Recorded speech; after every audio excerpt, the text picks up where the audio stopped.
Munduko txirrindulari onenak biltzen ditu 22. emakumeen birak. Iurreta emakumeen bira ziklista kirol elkarteak antolatzen du aurten goi mailako lasterketa. Lehendabiziko etapa Iurretan hasi eta amaitu zen.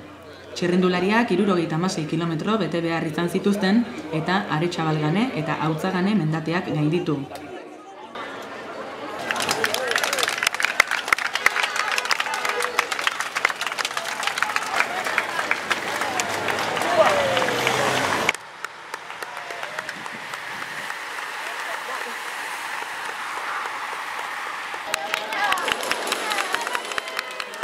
Judith Arndt, Kolumbia taldeko txirrindularia izan zen irabazlea.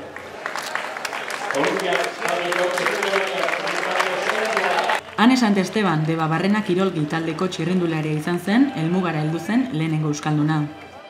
Bueno, ikusi pixkat zaila, ez? Hasieran gaizkin joan, da geho kilometroa pasata jundiara eta ja pixkat hobeto sentitu naiz.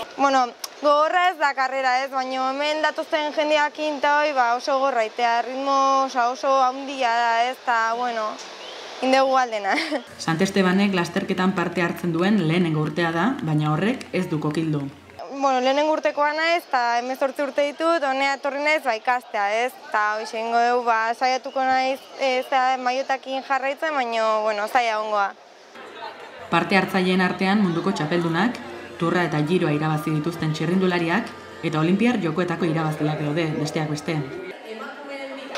Parte hartzaileak oso onak dira, 20 talde batu dugu eta 20 taldearetik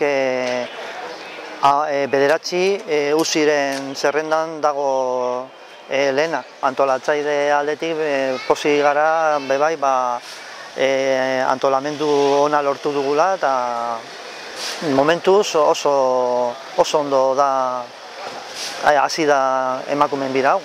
Lasterketak 4 etapa ditu, azkena igandean izango da Urduñan, Bizkaian.